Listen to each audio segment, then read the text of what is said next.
الرحيم والمحصنات من المؤمنات والمحصنات من الذين أوتوا الكتاب من قبلكم إذا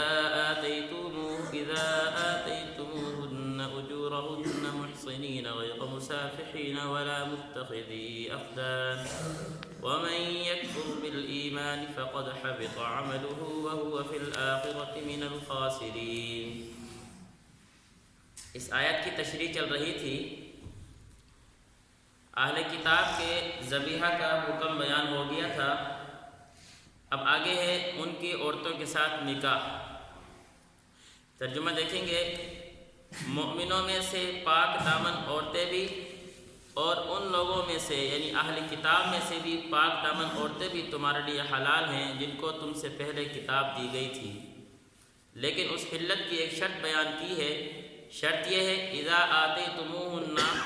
جب تم ان کو ان کا مہر ادا کر دو۔ یہ تو ہے اہل کتاب کی عورتوں کے ساتھ نکاح کا حکم، لیکن یہ قرآن مجید کی آیت کی تشریح تھی۔ اب اس کا حکم کیا ہے؟ آج کے دور میں علماء کا فتویٰ کیا ہے؟ ایک واقعہ سنیں گے۔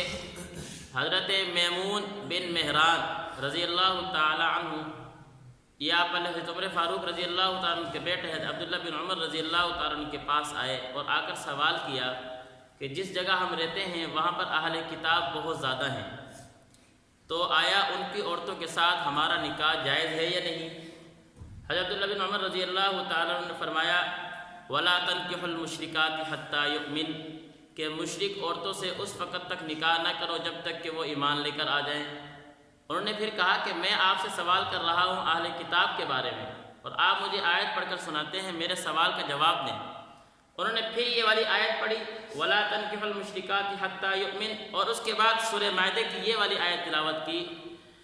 اور انہوں نے فرمایا کہ اہل کتاب جو یہود و نصارہ ہے ان سے بڑا مشرک تو میں کسی کو سمجھتا نہیں ہوں کہ ان نے عیسیٰ علیہ السلام کو اللہ کا بیٹا بنا دیا، حضرت عزیر کو کیا ہے انہوں نے اللہ کا بیٹا بنا دیا، ان سے بڑا مشرک کون سا ہوگا؟ تو اللہ نے صاف اعلان کر دیا وَلَا تُنْكِحُوا الْمُشْرِكَاتِ حَتَّى يُؤْمِنْ، کہ مشرک عورتوں سے نکاح جائز نہیں ہے۔ یہ تو ان کا مذہب تھا، لیکن حضرت عمر فاروق رضی اللہ تعالیٰ عنہ زمانے میں حضرت حذیفہ بن یمان رضی اللہ تعالیٰ عنہ جس ٹائم گورنر بنا کر بھیجا تو انہوں نے وہاں پر جا کر ایک اہل کتابیہ سے نکاح کر لیا۔ حضرت عمر فاروق رضی اللہ تعالیٰ عنہ کو پتہ چلا تو انہوں نے خط لکھا، اور خط میں اس کو لکھا کہ بھئی فوراً اس کو طلاق دے دو۔ انہوں نے واپس خط لکھا کہ آیا کیا میرے لیے حرام ہے؟ حضرت عمر فاروق رضی اللہ عنہ نے فرمایا کہ حرام نہیں ہے، لیکن ان کے اندر آج کل کے جو عورتیں ہیں ان میں جو بدکاری پائی جا رہی ہے اس کی وجہ سے ہمارا خاندان خراب ہو جائے، کہ ہے حرام نہیں۔ اہل کتاب کے ساتھ نکاح قرآن مجید نے کہا کہ اگر وہ اہل کتاب ہے، اہل کتاب کی تشریح گزر چکی، اگر وہ اہل کتاب ہے تو ان کی عورتوں کے ساتھ نکاح جائز ہے، لیکن چونکہ یہ بدکارہ عورتیں ہوتی ہیں، فاحشہ عورتیں ہوتی ہیں، انہوں نے آ کر ہمارے خاندان کو، ہمارے گھر کو خراب کر دینا ہے، اس لیے ان کے ساتھ نکاح نہ کرو اور طلاق دے دو، اور انہوں نے طلاق دے دی۔ پھر اس کے بعد حضرت محمد بن حسن رضی اللہ تعالیٰ عنہ جو ہمارے حنفی امام ہیں، امام ابو حنیفہ رحمۃ اللہ علیہ کے شاگرد ہیں،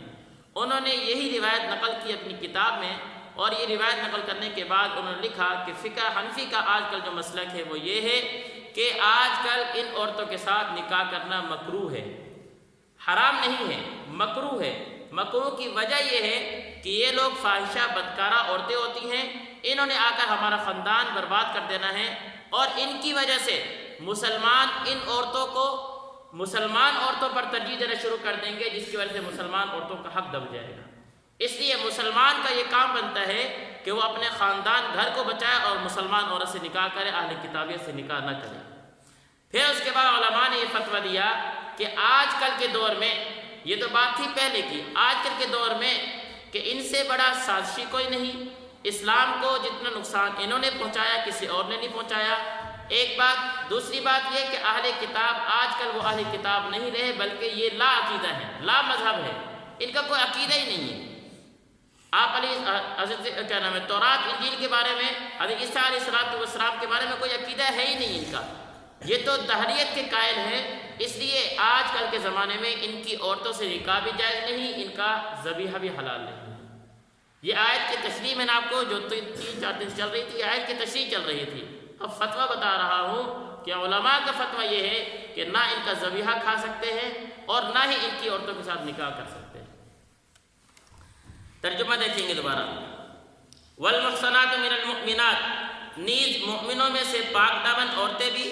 اور ان لوگوں میں سے پاک دامن عورتیں بھی تمہارے لیے حلال ہیں جن کو تم سے پہلے کتاب دی گئی تھی، شرط یہ ہے جب کہ تم نے ان کو نکاح کی حفاظت میں لانے کے لیے ان کے مہر دے دیے ہوں۔ آگے محسنین غیر مصافحین، کہ ان کے ساتھ تم نکاح کرو غیر مصافحین، نہ یہ کہ ان کے ساتھ شہوت اور اپنا کیا ہے مقصد پورا کرنا ہو، ولا متخذی اخدان، اور نہ ہی خفیہ دوستی لگاؤ ان کے ساتھ۔ خفیہ دوستی بھی سے منع کر دیا گیا، اور ظاہراً کیا ہے ان سے نکاح کرنا ہے تو پھر مہر دے کر نکاح کرو، ویسے کیا ہے ان کے ساتھ دوستی اور زنا والا کام نہ کرو، بدکاری والا کام نہ کرو۔ وَمَن يَكْفُرْ بِالْإِيمَانِ فَقَدْ حَبِطَ عَمَلُهُ وَهُوَ فِي الْآخِرَةِ مِنَ الْخَاسِرِينَ، اور جو شخص ایمان سے انکار کرے، کیا مطلب کہ ایک آدمی مسلمان ہو گیا، مسلمان ہونے کے بعد وہ دوبارہ پھر اہل کتاب کی طرف چلا گیا، تو یہ آپ کو پتہ ہے کہ ایک آدمی آپ علیہ السلام پر ایمان لے آئے، مسلمان ہو جائے، مسلمان ہونے کے بعد وہ اسلام کو چھوڑ کر کسی اور مذہب میں چلا جائے تو اس کو کیا کہتے ہیں؟ مرتد۔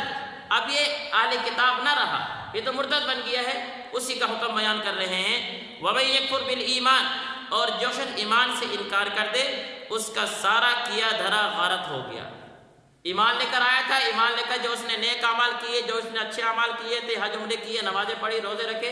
اگر وہ ایمان سے دوبارہ کفر کی طرف چلا جاتا ہے، چاہے وہ کسی اور مذہب کی طرف اہل کتاب کی طرف چلا جائے، اس کا کیے سارا ختم ہو گیا، جو نیک اعمال کی سب ختم ہو گئے۔ وَهُوَ فِي الْآخِرَةِ مِنَ الْخَاسِرِينَ، اور آخرت میں اس کا شمار خسارہ اٹھانے والوں میں ہوگا۔ اللہ تعالی ہمیں سمجھنے کی توفیق نصیب فرمائے۔ یہ تو اہل کتاب کا مسلک تھا کہ جن پر اللہ رب العزت نے تورات انجیل اتاری، انبیاء علیہ السلام بھیجے ہے جی، ان کے بارے میں علماء نے آج کل کے دور میں یہ فتویٰ دیا ہے کہ ان سے نکاح بھی جائز نہیں، ان کا ذبیحہ بھی حلال نہیں ہے، تو جو ہے ہی غیر مسلم، جو اسلام ہی لے کے جو اہل کتاب، تو کیا وہ کسی کھاتے میں ہی نہیں آتا، جو کافر ہے سر عام سب کو پتہ ہے، اس کا ذبیحہ میرے لیے کس طرح حلال ہوگا، ان کے ساتھ نکاح کرنا، ان کے ساتھ برادری خاندان بنانا میرے لیے کس طرح حلال ہوگا، کس طرح جائز ہوگا۔ اس لیے میں ان چیزوں پر غور کروں، اپنے کھانے پینے کی بھی طرف توجہ دوں، اور میں اپنے کیا ہے خاندان برادری میں جب رشتے جوڑتا ہوں اس طرح توجہ دوں کہ یہ چیزیں ہماری بعد میں جا کے نسلوں کو تباہ کر دیتی ہے۔ اللہ سمجھنے کی توفیق